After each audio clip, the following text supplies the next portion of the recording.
Welcome back to the channel, and today a quick review for this. This is Reaper's Gale by Erikson. Now this is the 7th book in Malazan Book of the Fallen, and it is a chunky boy. It's B format paperback, quite a large paperback this time, and it is 1260 pages, and that is without any of the kind of maps and the glossaries, so that's just really the text of the novel. Yeah, so what's that give you? It gives you around 400,000 words, so it's not going to be a quick read for most people. I think if you're really, passionate about the series and you're finding this a real page turner, maybe you're a faster reader, maybe 7 to 10 days. For me, it took 3 weeks. I am a very slow reader though. I really take my time over these Malazan books, make sure I chew them. I chew my food thoroughly when it comes to reading these, because it is easy with so many different locations and characters to get lost a little bit if you don't take your time. Now, in this novel, we are mostly dealing with the events of Letha. We're dealing with the geopolitical landscape of the Lefari, the Edur, the Awal, and the Malazans. And it's a real cooking pot here. It is, I think, the most adult of all of the novels so far. It is quite a bit more adult than the rest of the novels in the series so far for me. It's very grim, it's very bleak. The things that happen to characters here can be quite disturbing and not for the faint of heart.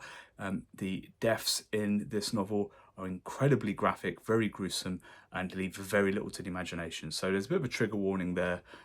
Yeah, Erikson's really he's dragging his characters through the mire at this point, and it's a hard to take novel at times. But it doesn't mean it's not entertaining. It is very, very well written. Some of the issues with the series persist, maybe a little bit overwritten, some might say. It could potentially have been more closer to 1100 pages. What could possibly have been cut from this novel? Maybe a lot of those inner monologues. They are exhaustive, and at times they are absolutely profound. They're some of the best writing in this novel, some of the best writing you will find in fantasy. Other times they are somewhat redundant and could potentially trimmed down the length of this novel.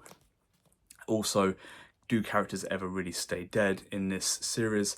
It's hard to feel the emotional impact necessarily of some of the deaths in this series, because some characters stay dead and others do not, and that is quite a wide-ranging thing.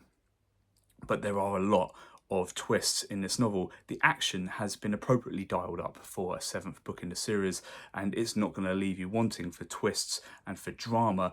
Your jaw will hit the floor at a lot of moments here. Some of your favourite characters will be dragged through it. Some of the heroic moments will be realised in this novel. It sets up what is going to be, I think, a great run to the end of this series. Yeah, I would say the best way to describe this is a sledgehammer of a sequel in this series. It's brute force and ignorance. I'd give it a 4.4 out of 5.